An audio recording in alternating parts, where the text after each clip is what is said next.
ಎಲ್ಲ ಪ್ರೇಕ್ಷಕ ಪ್ರಭುಗಳಿಗೆ ನಾನು ಮಾಡುವ ನಮಸ್ಕಾರಗಳು.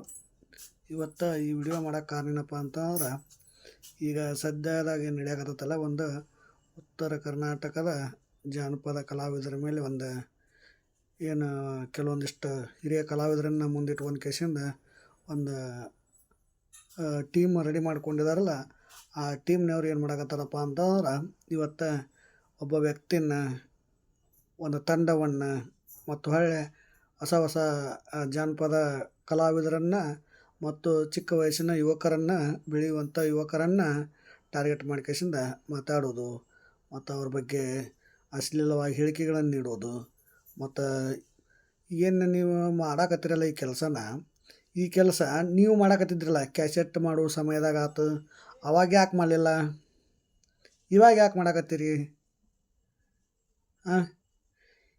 ನೀವು ಏನು ಮಾಡಾಕತ್ತೀರಪ್ಪ ಅಂತಂದ್ರೆ, ಈ ಹಿಂದೆ ಕೆಲವೊಂದಿಷ್ಟು ವ್ಯಕ್ತಿಗಳ ಮತ್ತು ಸಂಸ್ಥೆಗಳ ವಿರುದ್ಧವಾಗಿ ಮಾತಾಡಿ, ಅವ್ರ ಬಗ್ಗೆ ಅವ್ರನ್ನ ಹೆದರಿಸಿ ರೋಲ್ ಕಾಲ್ ಮಾಡಿ, ಅವ್ರ ಆಶ್ರಯದೊಳಗೆ ಸಾಕಷ್ಟು ಅವ್ರ ಕಡೆಯಿಂದ ಹಣ ಸಂದಾಯ ಮಾಡಿಸ್ಕೊಂಡು ಏನು ಮಾಡಾಕತ್ತಿದ್ರಲ್ಲ, ಅಂಥವ್ರಿಗೆ ನೀವೇನಾಯ್ತಲ್ಲ ಇವತ್ತು ಸಪೋರ್ಟಿವ್ ಆಗಿ ನಿಂತೀರಿ.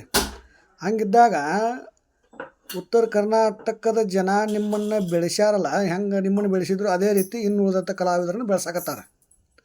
ಅದಕ್ಕೇನಾಯ್ತಲ್ಲ, ನೀವುಗಳು ಸಪೋರ್ಟ್ ಮಾಡಬೇಕು ಹೊರತು ಅವ್ರನ್ನ ವಿರೋಧ ಮಾಡಾಕತ್ತೀರಿ. ವಿರೋಧ ಮಾಡೋ ಬರದಲ್ಲಿ ಏನು ಮಾಡಾಕತ್ತೀರಿ? ನಿಮ್ಮ ತನವನ್ನು ನೀವು ಕಳ್ಕೊಳಕತ್ತೀರಿ.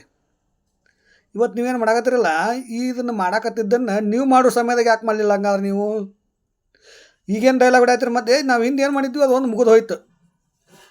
ಇದೇ ಒಬ್ಬ ಏನು ನಿಮ್ಮನ್ನು ಎಲ್ಲರನ್ನ ಮುಂದಿಟ್ಕೊಂಡು ಕಾರ್ಯ ಮಾಡಾಕತ್ತಾರಲ್ಲ, ಈ ವ್ಯಕ್ತಿ ಏನು ಮಾಡಾಕತ್ತಿದ್ದ ಹಿಂದೆ ನೀವು ನೋಡಿರಿ, ನಾವು ನೋಡಿವಿ.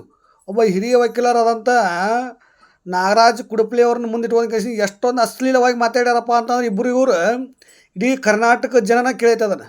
ಅವತ್ತು ನಿಮಗಿದು ಅಶ್ಲೀಲ ಅನ್ನಿಸ್ಲಿಲ್ಲ. ಇವತ್ತು ಯಾವುದೋ ಒಬ್ಬ ಇವಾಗ ಜಾನಪದ ಕಲಾವಿದ ಒಂದು ಪದವನ್ನು ಬಳಕೆ ಮಾಡ್ಕೊಂಡು ಜಾನಪದ ಹಾಡಕತ್ತಾರಪ್ಪ ಅಂತಂದ್ರೆ ನಿಮಗೆ ಸಹಿಸ್ಕೊಳಕ್ಕಾಗತ್ತಿಲ್ಲ. ನೀವೇನು ಮಾಡಿದ್ರಿ ಹಂಗಾದ್ರೆ? ಹಿಂದೆ ನಾಟಕಗಳಲ್ಲಿ ಎಲ್ಲದರೊಳಗೂ ಸಹಿತ ನೀವು ಸಹಿತ ಸಾಕಷ್ಟು ಅಶ್ಲೀಲ ಪದಗಳನ್ನು ಬಳಕೆ ಮಾಡಿದ್ರಲ್ಲ ಅವತ್ತು. ಅವಾಗ ನಿಮಗೆ ಪ್ರಜ್ಞೆ ಇರಲಿಲ್ಲನ? ಅವಾಗ ನಿಮ್ಮ ಮನ್ಯಾಗ ಹೆಣ್ಮಕ್ಳು ಇರಲಿಲ್ಲನ? ಇವಾಗ ಬಂದುಬಿಟ್ರೆ ನಿಮಗೆ ಹೆಣ್ಮಕ್ಳು? ಯಾವ ಸಾಹಿತ್ಯವನ್ನು ಯಾವ ಸಂದರ್ಭದಲ್ಲಿ ರಚನೆ ಮಾಡಿರ್ತಾರೆ ಅನ್ನೋದು ತಿಳ್ಕೊಳಕ್ಕೆ ಮೊದಲು ಕಲೀರಿ. ಬ್ಲ್ಯಾಕ್ ಮೇಲ್ ಮಾಡೋದಲ್ಲ ಮುಖ್ಯ, ಅದನ್ನು ಸಮಾಜವನ್ನು ಸುಧಾರಣೆ ಹೆಂಗೆ ಮಾಡ್ಬೇಕು ಅನ್ನೋದು ಪ್ರಜ್ಞೆ ನಿಮ್ಮಲ್ಲಿರ್ಬೇಕು. ಜನಪದ ಲೋಕದಲ್ಲಿ ಮಾತ್ರ ಅಶ್ಲೀಲತೆಯನ್ನು ಕಾಣತ್ತದ ನಿಮಗೆ. ಉಳಿಕೆದು ಯಾವ ಕ್ಷೇತ್ರದೊಳಗೂ ನಿಮಗೆ ಅಶ್ಲೀಲತೆ ಕಾಣಕತ್ತಿದ್ದಿಲ್ಲ. ಇನ್ಸ್ಟಾಗ್ರಾಮ್ನಾಗ ಹೋಗಿ ನೋಡ್ರಿ, ಬ್ಲೂ ಫಿಲ್ಮ್ ಬೇಸಿ ಅದಕ್ಕಿಂತ ಅಶ್ಲೀಲವಾಗದಂಥ ವಿಡಿಯೋಗಳು ಬರಕತ್ತಾವು. ಆ ವಿಡಿಯೋಗಳನ್ನು ನೋಡೋದ್ರಿಂದ ನಿಮಗೇನು ಆಗಂಗಿಲ್ಲ, ಹೌದಿಲ್ಲ? ನಿಮ್ಮ ಹೆಣ್ಮಕ್ಳು ಯಾರು ನೋಡಂಗಿಲ್ಲ, ಅವನ್ನ ನೀವು ನೋಡಂಗಿಲ್ಲ. ಮೊದಲು ಅಂಥವುಗಳನ್ನು ಬ್ಯಾನ್ ಮಾಡ್ಸೋಕೆ ಕಲೀರಿ. ಯಾವುದೋ ಒಂದು ಸಾಹಿತ್ಯ ಒಬ್ಬ ಸಣ್ಣ ಹುಡುಗ ಹಾಡೇನಪ್ಪ ಅಂತಂದ್ರೆ ಅಂಥವ್ನ ಯಾಕೆ ಟಾರ್ಗೆಟ್ ಮಾಡಾಕತ್ತೀರಿ ನೀವು? ಅಂಥದ್ದು ನಿಮಗೇನಾರು ಇತ್ತಪ್ಪ ಅಂತ ತಾಕತ್ತಿತ್ತಪ್ಪ ಅಂತಂದ್ರೆ ಹೋಗ್ರಿ, ಅವ್ರ ಮ್ಯಾಗ ಸುಮೋಟೋ ಕೇಸ್ಗಳನ್ನು ಹಾಕ್ರಿ. ಅವ್ರ ಮ್ಯಾಗ ಏನೈತಲ್ಲ ಇಂತಿಂಥ ಅಶ್ಲೀಲ ಪದಗಳನ್ನು ಬಳಕೆ ಮಾಡ್ಕೊಂಡಾರ. ಅದು ಅಶ್ಲೀಲ ಪದ ಏನೈತಲ್ಲ ಈಗ ಕಾನೂನಾತ್ಮಕವಾಗಿ ನಿಷೇಧ ಆಗೈತಿ. ಅಂಥ ನಿಷೇಧ ಆದಂಥ ಪದಗಳನ್ನು ಇವ್ರು ಬಳಕೆ ಮಾಡ್ಕೊಂಡಾರ. ಇವ್ರ ಮ್ಯಾಗ ಪ್ರಕರಣವನ್ನು ದಾಖಲೆ ಮಾಡ್ಬೇಕು. ಬಿಟ್ಟು ಕಸಿಂದ ಅವ್ರಿಗೆ ಫೋನ್ ಮಾಡೋದು, ಹರೇಸ್ಮೆಂಟ್ ಮಾಡೋದು. ಯಾಕೆ ನೀವು ಅಷ್ಟೇ ಕಲಾವಿದ್ರನ? ಉಳ್ಕೆದ್ರೆ ಯಾರೋ ಕಲಾವಿದ್ರಲ್ಲನ? ಒಂದೇದ್ದು ಇದನ್ನ ಹೇಳಕ್ಕೆ ನಿಮ್ಗೆ ನೈತಿಕತೆನೇ ಇಲ್ಲ. ನೀವು ಹಿಂದೆ ನಾಟಕಗಳಲ್ಲಿ ಹೆಂಗೆ ಬಳಸಿರಿ ಅನ್ನೋದು ಇಡೀ ಉತ್ತರ ಕರ್ನಾಟಕ ಜನನೂ ನೋಡೈತಿ, ಎಲ್ಲರೂ ನೋಡ್ಯಾರ.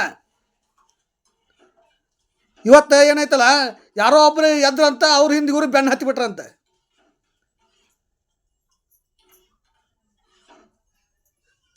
ಗೊತ್ತಾಗಂಗಿಲ್ಲ ಸ್ವಲ್ಪ ಯಾರನ್ನ ಏನಾಗತ್ತ ಅನ್ನೋದು. ಇವತ್ತು ಅವ್ರನ್ನ ಅಲ್ಗಳು ಇವತ್ತು ಅವ್ರು ಮುಂದೆ ಬರುವಂಥ ಜನಪದ ಲೋಕನ ನಿಷೇಧ ಮಾಡ್ಬೇಕಂತಾರ. ಮಾಡ್ತೀರಿ ನಂಗಾದ್ರೆ? ಉತ್ತರ ಕರ್ನಾಟಕ ಕಲಾವಿದರು ನಿಮಗೆ ಬೆಳೆದು ಇಷ್ಟ ಇದ್ದಂಗಿಲ್ಲ, ಹೌದಿಲ್ಲ? ಅವ್ರು ಬೆಳೆದ್ರಪ್ಪ ಅಂತಂದ್ರೆ ಉತ್ತರ ಕರ್ನಾಟಕ ಬೆಳೀತೈತೆ ಅನ್ನೋದು ಭ್ರಮೆ ಒಳಗೆ ಏನೈತಲ್ಲ, ನೀವು ಅವ್ರನ್ನ ತುಳಿಯಾಕೆ ಇದನ್ನು ಮಾಡಾಕತ್ತೀರಿ. ಇಷ್ಟು ಸ್ವಾರ್ಥ ಮನೋಭಾವವನ್ನು ಹೊಂದಿರಬಾರ್ದು ಯಾವತ್ತು ಕಲಾವಿದರಾದ್ರಪ್ಪ ಅಂತ. ಯಾವುದೇ ಒಬ್ಬ ಕಲಾವಿದ ನಿಮ್ಮ ಸಾಂಗ್ಗಳನ್ನು ಹಾಡಕತ್ತಾರಪ್ಪ ಅಂತಂದ್ರೆ ನಿಮಗೆ ಹೆಮ್ಮೆ ಇರಬೇಕದು. ನಾ ಬರೆದಂಥ ಸಾಹಿತ್ಯವನ್ನು ಇವರು ಸ್ಟೇಜ್ ಮ್ಯಾಗ ಹಾಡಿಕೆಸಿಂದ ನನ್ನ ಸಾಹಿತ್ಯಕ್ಕೆ ಒಂದು ಗೌರವ ತಂದು ಕೊಟ್ಟಾರ, ಅವ್ರಿಗೆ ನಾನು ಚಿರಋಣಿ ಆಗಿರ್ಬೇಕು, ಅವರು ನಮಗೆ ಚಿರಋಣಿ ಆಗಿರ್ಬೇಕು. ಅವ್ರು ನಿಮ್ಮನ್ನ ಏನು ಮಾಡಕತ್ತಾರ, ದೇವೇ ಏನಂತಾರ ಅದು ಪೂಜ್ಯ ಭಾವನೆಯಿಂದ ನೋಡಕತ್ತಾರ ಗುರುಗಳನ್ನು ಕಾರಣಕ್ಕಾಗಿ. ಅವ್ರು ಏನು ಏನು ಕಲಾವಿದರು ಹುಟ್ಟ್ಯಾರಲ್ಲ, ಅವ್ರೇನು ಬೇರೆ ಟ್ರ್ಯಾಕ್ ಹಿಡ್ಕೊಂಡು ಬಂದಿಲ್ಲ. ನೀವು ನಡೆದು ಬಂದಂಥ ಹಾದಿಗಳೊಳಗನ ಅವರು ನಡೆದು ಬಂದಾರ. ಅದನ್ನು ನೀವು ಅರ್ಥ ಮಾಡ್ಕೋಬೇಕು ಮೊದಲು. ಪ್ರತಿಯೊಬ್ಬ ವ್ಯಕ್ತಿನೂ ಬೆಳಿಬೇಕಪ್ಪ ಅಂತಂದ್ರೆ ಅವ ಎಷ್ಟು ಕಷ್ಟಪಟ್ಟಿರ್ತಾನ ಅನ್ನೋದು ಅವಾಗ ಗೊತ್ತಿರ್ತೈತಿ. ಈಗ ಕಲಾವಿದ್ರು ನೀವೇನದಿರಲ್ಲ, ನೀವು ಬೆಳಿಬೇಕಾರಪ್ಪ ಅಂತ ನಿಮ್ಮ ಕಾಲದೊಳಗೆ ಎಷ್ಟು ಕಷ್ಟಪಟ್ಟಿರಿ ಅನ್ನೋದು ಇಡೀ ಜಗತ್ತಿಗೆ ಗೊತ್ತದ.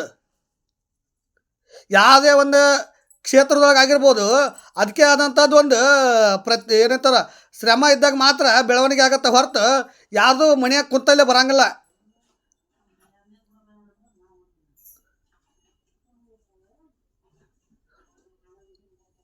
ಏನು ಮಾಡಕತ್ತೀರಿ ನೀವು ಇವತ್ತು?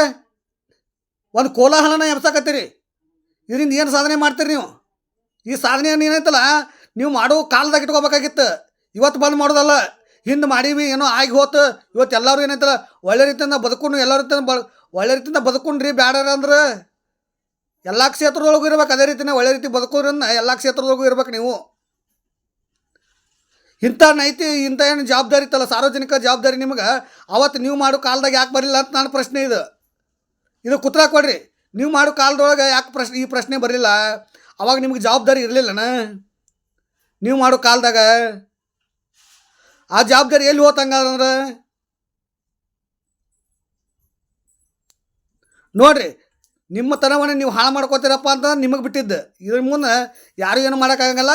ಇದಕ್ಕೇನಾಯ್ತಲ್ಲ, ಮುಂದೆ ಒಂದು ದಿನ ನೀವು ಪಶ್ಚಾತ್ತಾಪ ಪಡ್ತೀರಿ. ನಾವೇನು ಮಾಡಿದ್ವಪ್ಪ, ಇದಕ್ಕೆ